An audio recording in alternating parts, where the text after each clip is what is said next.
What's up guys, welcome back to the channel. It's your boy Dominic Rich. If you're new around here, consider caressing that subscribe button. The road to 30k is in full effect. In today's video, I'll be doing a recap of the 2019-20 Champions League playoff fixtures between Olympiacos and Krasnodar, Dinamo Zagreb and Rosenborg, and the young boys of Bern and Zvezda or Red Star Belgrade. For the Tuesday fixtures, Apoel and Ajax played to a 0-0 draw. Slavia Praha defeated Cluj 1-0, and Club Brugge defeated LASK 1-0 to pick up a very valuable away goal. I made a video covering all three games so you could go check it out. So with the completion of those first leg matches, none of those 6 teams are guaranteed a place in the group stage proper. Well, I mean, Apoel and Ajax, they played to a 0-0 draw. Club Brugge only got a 1-0 win over LASK, and Slavia Praha a 1-0 win over Cluj. I mean, these ties could go any which way, we can't tell. But for the first leg playoff games that were played on Wednesday, it's a total different story. Olympiacos 4,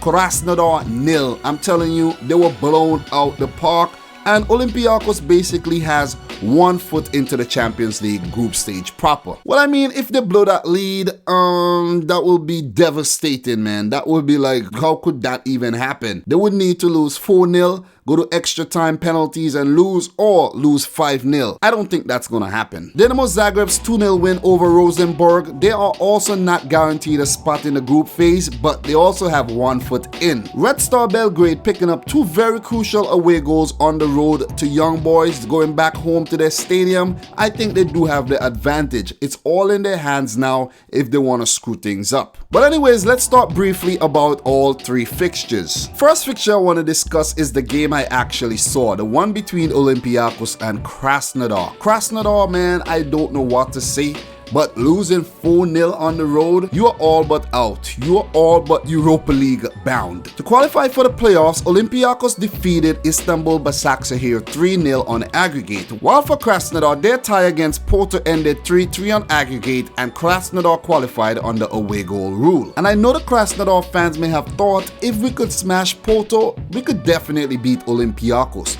But it wasn't the case. Olympiakos' first goal came in the 30th minute when Guerrera was set up by Musaras on the edge of the box and he bent it inside the far post. I think he was given too much room to work his magic, and the defenders were way too standoffish. You have to close him down, you have to make him uncomfortable on the ball and get the ball out of there, but they failed to do so and they were punished. Marcus Berg did hit the post in the first half, but if that ball went in, it would have been deemed offside by VAR, so that doesn't really count. In the first half, Olympiacos looked way better than Krasnodar. They looked way better going forward. They stifled their creativity in the midfield, which in turn left their strikers isolated. Whenever Krasnodar got forward, Olympiacos defenders were quite resolute, especially Ruben Semedo. I was very disappointed in the performances of Tony Villena and Remy Cabella for Krasnodar. They were quite absent throughout the first half and the entire game. At halftime, Olympiacos led 1-0, which meant that Krasnodar was still in the contest. Marcus Berg did get a brilliant opportunity to put Krasnodar level when he got in behind, stayed on side,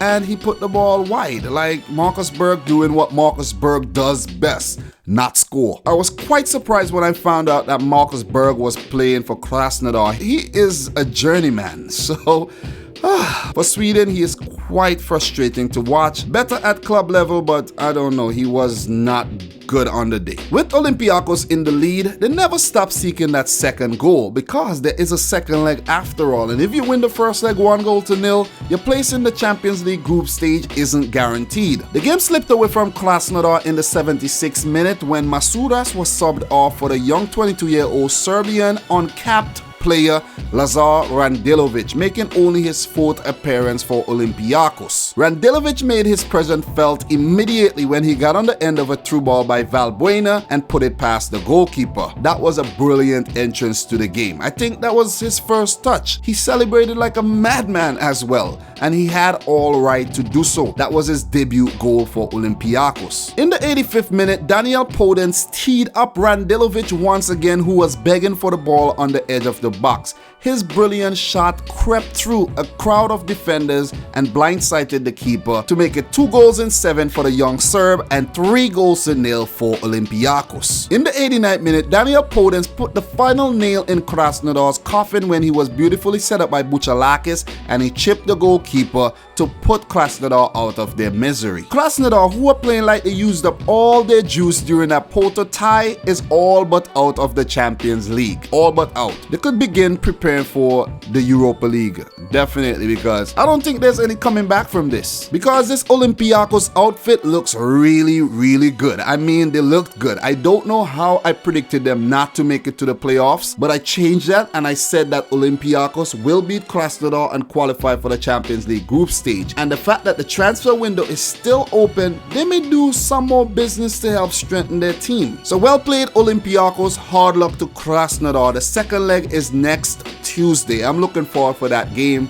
to see if Krasnodar got what it takes to come back from this freaking beatdown. For the second fixture, Dinamo Zagreb 2, Rosenborg 0. Dinamo Zagreb defeated Ferencvaros 5 goals to 1 in aggregate to qualify for the playoffs. Remember last year, Dinamo Zagreb was in the playoffs and they lost to Young Boys. It might not be the case this time around. The Dinamo fans will be preparing to sing that Champions League anthem this season. For Rosenborg, they completely smashed Maribor 6 goals to 1 in aggregate to qualify for the playoffs. But Dinamo Zagreb is no Maribor. Rosenborg almost went ahead in the 6th minute when a low powerful shot was almost spilled by Livakovic. That was a nervy moment by the Croatian international. Early on in the game, it was end-to-end stuff, and in the 7th minute, a Mislav Orsic shot was rebounded and Bruno Petkovic, trying to get on the end of it, was taken down and the referee pointed to the spot. Up stepped Bruno Petkovic to dispatch to give Dinamo an early lead. And the way Bruno Petkovic have been playing and the amount of goals he has been scoring for Dinamo Zagreb, breaking into the Croatian national team as well, Dinamo is going to get big money for this player in the future. Dinamo went 2-0 up in the 28th minute after a beautiful delivery from Livakovic landed on the head or the shoulder of the defender, fell nicely to Mislav Orsic, who had got behind, and he beautifully nutmegged the goalkeeper to increase Dinamo's advantage. Just before the halftime break, Rosenborg did get 2 headed chances which they failed to dispatch. With 2-0 at halftime, Dinamo Zagreb knew what they needed to do: keep their lead and keep the scoreline just the way it is, keep it a clean sheet. But Rosenborg came back hard in the second half and they created quite a few chances. Samuel even hit the crossbar and Livakovic was tested on numerous occasions. Late in the game, Dinamo could have made it 3 and put this tie to bed, but Dani Olmo failed to put in a rebound. He put it over. That was a bad miss. That was a bad miss. But that was a good save by the goalkeeper. Can't remember who got that shot off, but that was a good save. But great victory for Dinamo Zagreb nevertheless, in front of a huge sellout crowd at the Maximir.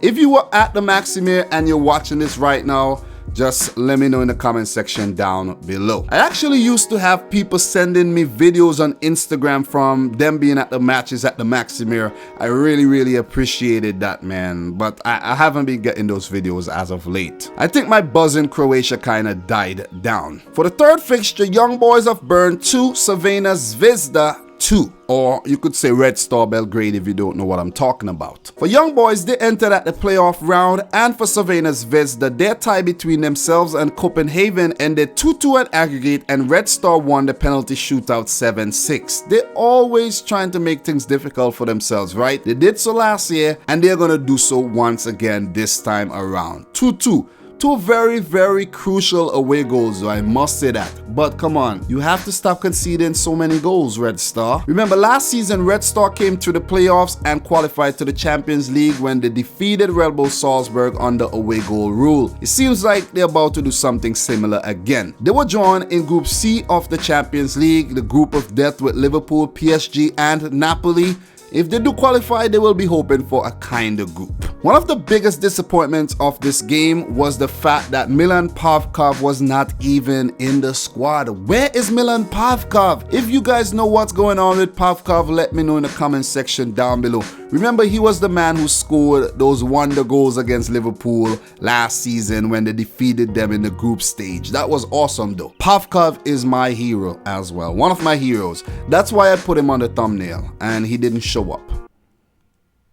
Shame on you, Pavkov. Young Boys went ahead early in the game when Raja Asali got in behind and put a savable ball in the back of the net in the 7th minute. Then in the 18th minute, the Australian defender Degenek put a loopy header past both the goalkeeper and the leaping defender. I don't even think Degenek meant to score that. It just ended up in the back of the net. But he didn't care. Red Star were back level. The Canadian international keeper Milan Boyan, who was the hero of the last tie against Copenhagen, pulled off quite a few brilliant saves just before Garcia's chip shot was saved off the line by the Young Boys defender. So it was pretty much end-to-end stuff in the first half. Boyan pulled off yet another big save, but it was Red Star who would take the lead in the 46th minute when Mateo Garcia scored his first ever goal for the club. It was a cutback and he just did the rest to beat the goalkeeper. I think he was also making his debut for Red Star, so what a way to start your career with the Serbian champions, who were once kings of Europe. In the 73rd minute, a penalty was awarded to Young Boys, which Guillaume Horan, the former PSG man, stepped up to dispatch beautifully and put the Swiss team back level. Some of you guys might say it's not a penalty, but I saw it. It was a penalty. VAR was used in these playoff games, guys, so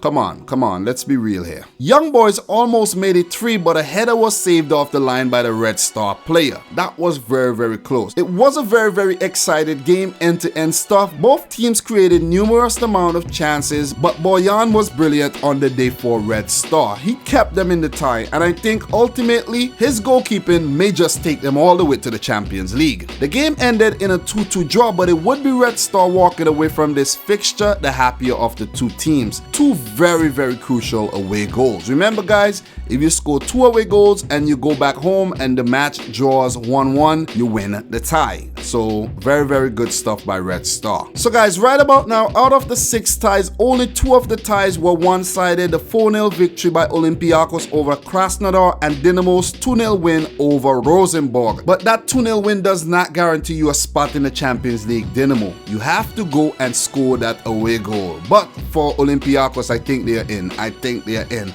But guys, I'm your boy Dominic Rich. I just had to recap these matches. I will be back next week to talk about it, and then is when you will see all the other people coming out. They will be coming out because guess what? We will know all 32 teams that will be in the Champions League, and people would start making predictions and so on and so forth. But anyways, let's not even talk about that. If you're new around here, consider hitting that subscribe button, hit that like button, and in the comment section down below, let me know who you think will qualify for the Champions League. Will it be Dinamo? Red Star? Will it be Cluj? Olympiacos will take their spot. Will it be Club Brugge or one of the other teams? Guys, let me know in the comment section down below. Until next time, peace out. Rich Squad.